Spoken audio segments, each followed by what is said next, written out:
सरस्वती नमः।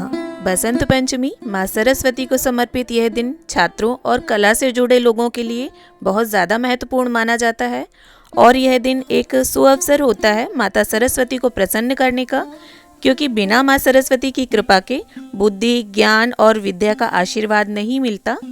तो देखिए, माघ मास के शुक्ल पक्ष की पंचमी तिथि को बसंत पंचमी का त्योहार मनाया जाता है। इस दिन विद्या, संगीत, ज्ञान और कला की देवी माँ सरस्वती की पूजा की जाती है। बसंत पंचमी के दिन से ही बसंत ऋतु का आगमन हो जाता है और चारों तरफ हरियाली और खुशहाली का माहौल होता है। तो देखिए, बसंत पंचमी के दिन स्कूल, कॉलेजेस, कला और शिक्षण संस्थानों में माँ सरस्वती की पूजा की जाती है और बहुत से छात्र घर पर भी इसका पूजन करते हैं। तो आज की इस वीडियो में मैं आप सभी को आप घर पर किस प्रकार माँ सरस्वती का विधिवत पूजन करें तो वो संपूर्ण विधि बताने वाली हूँ। तो देखिए, बसंत पंचमी के दिन सुबह सवेरे स्नान आदि से निवृत्त होकर स्वच्छ वस्त्र धारण करें और कोशिश करें पीले या सफ़ेद रंग के वस्त्र पहने। और बसंत पंचमी पर रंगों का विशेष महत्व होता है, तो चाहे आप छोटी सी ही रंगोली बनाएं और नहीं बना सकते हैं तो आप एक छोटा सा स्वास्तिक बनाकर भी पूजन कर सकते हैं उसके ऊपर चौकी लगाकर। तो यहाँ पर मैंने रंगोली कलर्स से जप की माला, अष्टदल कमल और पुस्तक बनाई है और उसके ऊपर अब हम चौकी लगाकर उसके ऊपर पीला वस्त्र बिछा लेंगे। आप पीले रंग का वस्त्र भी बिछा सकते हैं और सफ़ेद रंग का वस्त्र भी। और देखिए, घर पर पूजन की विधि मैं बता रही हूँ, तो आप सुबह सवेरे भी कर सकते हैं और अगर किसी कारणवश बहुत ज़्यादा सुबह नहीं कर पा रहे हैं इस पूजन को, तो आप 9 से 12 के बीच में भी सरस्वती जी की पूजा कर सकते हैं, क्योंकि देखिए ज़्यादातर स्कूल्स में, कॉलेजेस में 9 से 12 के बीच में ही पूजा होती है। तो यहाँ पर मैंने अक्षतों का आसन देते हुए, माँ सरस्वती का फोटो है मेरे पास, तो मैंने विराजमान कर लिया है और अक्षतों का आसन देते हुए गणपति जी की स्थापना भी आपको ज़रूर करनी है। और इसके साथ ही यहाँ पर देखिए, मैं कलश स्थापना कर रही हूँ। आप चाहें तो कर सकते हैं, वरना कलश स्थापना की जो विधि है उसको स्किप भी कर सकते हैं आप। तो यहाँ पर चावलों से मैं अष्टदल कमल की आकृति बना रही हूँ और आप चाहें तो ये जो चावल है इन्हें फूड कलर से या हल्दी से पीला भी कर सकते हैं। और इसके बाद एक मैंने लोटा लिया है, लोटा मैंने पीतल का लिया है और इस पर स्वस्तिक बना लिया है, कंठ पर मोली बांध ली है। और इसके साथ ही सबसे पहले अब हम इस लोटे में गंगा जल ऐड करेंगे और उसके बाद साफ जल, और जल को हमें कलश के कंठ तक भर लेना है। और इसके बाद इसमें रोली, सिक्का, सुपारी, ये सभी वस्तुएं डाल देंगे।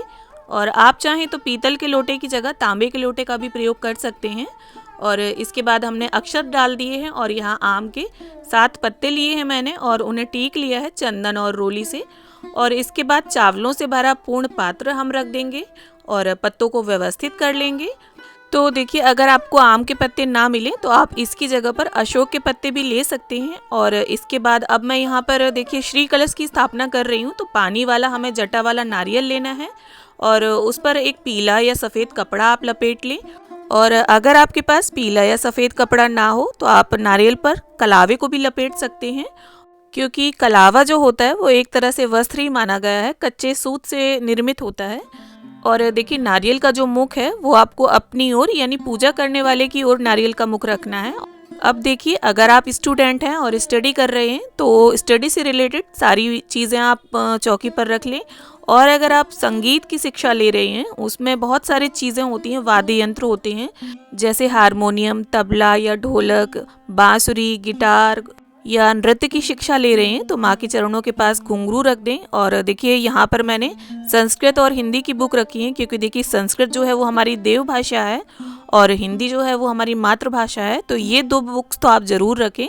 इसके अलावा आप जिस भी सब्जेक्ट में वीक हैं उसकी बुक आप रख लें और अपने पेन, पेंसिल या जो भी आप रखना चाहते हैं वो चीज़ें रख सकते हैं। और साथ में पूजा की जो चीज़ें होती हैं जो हमारी आराधना को ईश्वर तक पहुंचाती हैं, जैसे घंटी, शंख, बांसुरी, इन चीज़ों को भी आप चौकी पर रख सकते हैं।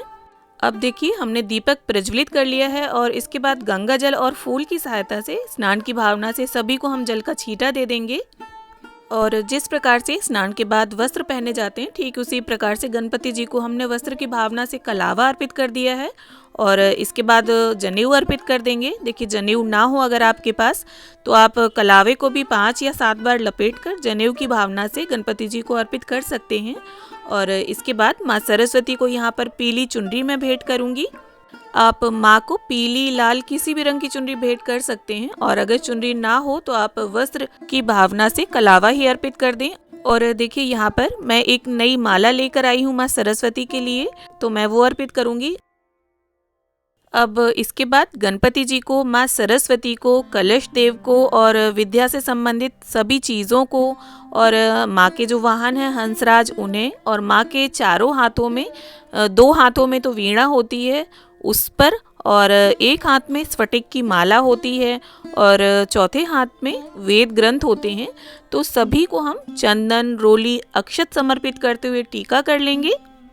तो देखिए बसंत पंचमी का जो दिन है वो इतना अधिक पावन होता है। शायद ही आप ये बात जानते होंगे कि श्री रामचंद्र जी बसंत पंचमी के दिन ही माता शबरी के आश्रम में गए थे, और बसंत पंचमी के दिन से शिक्षा का शुभारंभ करने से व्यक्ति बुद्धिमान और ज्ञानी और कला पारंगत बनता है।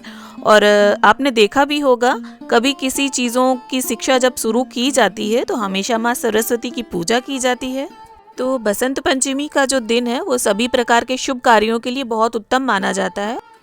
अब इसके साथ ही माँ को हम कुछ मोर पंख भेंट कर देंगे। आपके पास 1, 2, 3 जितने भी मोर पंख हो आप माँ को ज़रूर भेंट करें। अब इसके साथ ही गणपति जी को यहाँ पर लाल गुलाब का फूल और दूब घास के 21 तार का एक पुंज बनाकर मैं अर्पित कर रही हूँ। और जैसा कि मैंने बताया, माँ सरस्वती को पीला और सफ़ेद रंग अति प्रिय होता है, तो यहाँ पर सफ़ेद, पीले जो भी पुष्प हों आपके पास आप वो अर्पित करें माँ को। और देखिए शिक्षा से संबंधित जो भी वस्तुएं आपने चौकी पर रखी हैं माँ के चरणों के पास, उनका भी आपको विधिवत पूजन करना है, क्योंकि इन सभी वस्तुओं में माँ सरस्वती का वास है। और जैसा कि हमारे भारतवर्ष में और बचपन से भी हमें ये चीज़ सिखाई गई है कि पुस्तक पर अगर पैर लग जाए तो तुरंत झुककर उसको नमन कर लेना चाहिए। तो इस प्रकार से अब हम माँ को कुछ श्रृंगार की सामग्री भेंट कर देंगे। और इसके साथ ही देखिए भोग में हमारे यहाँ बसंत पंचमी के दिन पीले मीठे चावल बनते हैं, और किसी किसी के यहाँ पीला हलवा बनता है। कुल मिलाकर पीला भोग माँ को चढ़ाया जाता है आज के दिन। और इसके साथ ही हरे, पीले जो भी ऋतु फल हों आपके पास उपलब्ध, जैसे बेर, अमरूद, केला, पपीता, ये चीज़ें भी आप अर्पित करें माँ को, और साथ ही जल का भोग रखें। और इसके साथ ही गांठ वाली जो हल्दी होती है, चाहे वो सूखी हो चाहे ताज़ी हो, जैसे अदरक आती है उस टाइप से आती है, ये भी आप अर्पित करें माँ को। और इसके साथ ही मुख शुद्धि के लिए यहाँ पर लौंग, इलायची और बताशा मैंने अर्पित किया है। अगर हो सके तो आप माँ को पान अर्पित करें। और इसके बाद देखिए अब हम माँ को अबीर और गुलाल अर्पित करेंगे। आप डायरेक्टली माँ की प्रतिमा पर भी लगा सकते हैं। यहाँ पर फूल में मैं गुलाल और अबीर लगाकर उन्हें अर्पित करूँगी। इसके साथ ही अब हम माँ को कुछ दक्षिणा अर्पित कर देंगे। आप दक्षिणा जरूर अर्पित करें, इससे पूजा में अगर किसी भी प्रकार की कोई कमी होगी तो वो पूरी हो जाएगी। अब देखिए इसके बाद हमने जो दीपक प्रज्वलित किया था उसी से मैं आरती उतार लूँगी। आप चाहें तो अलग से भी दिया लगाकर आरती उतार सकते हैं। प्रेम पूर्वक गणपति जी की, कलश देव की, माता सरस्वती की, और जो भी आपने चीज़ें रखी हैं सभी की आप आरती उतार लें। और देखिए आरती उतारते समय आप माँ की वंदना भी गा सकते हैं। या कुंदेन्दु तुषार हार धवला, या शुभ्र वस्त्रान्विता, या वीणावर दंड मंडित करा, या श्वेत पद्मासना। तो इस प्रकार से कई सारी माता की वंदना होती हैं। आप कोई सी भी वंदना गाकर आरती उतार सकते हैं। अब इसके बाद गंगा जल और फूल की सहायता से हम 3 बार चौकी के आसपास जल फिरा देंगे और समस्त पूजा का शुद्धिकरण आचमन कर लेंगे, और हाथ जोड़कर माँ से प्रार्थना कर लेंगे कि माँ हमें अपने उज्जवल भविष्य के निर्माण में सहायता करें, हमेशा अपनी कृपा हम पर बनाए रखें। तो देखिए आज के टाइम में हर घर में शिक्षा ग्रहण की जा रही है बच्चों द्वारा, चाहे बच्चे छोटे हों चाहे बड़े हों। तो पूजन, अगर बच्चे आपके छोटे हैं तो आपको उनको हेल्प करनी होगी, और अगर बड़े हैं तो वो तो स्वयं ही कर लेंगे।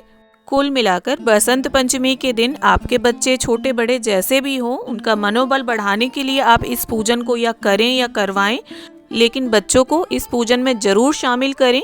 तो उम्मीद करती हूँ वीडियो आप सभी को पसंद आए। वीडियो अगर अच्छी लगे तो इसे लाइक शेयर करें और चैनल को सब्सक्राइब जरूर कर लें इसी तरह की वीडियोस देखने के लिए।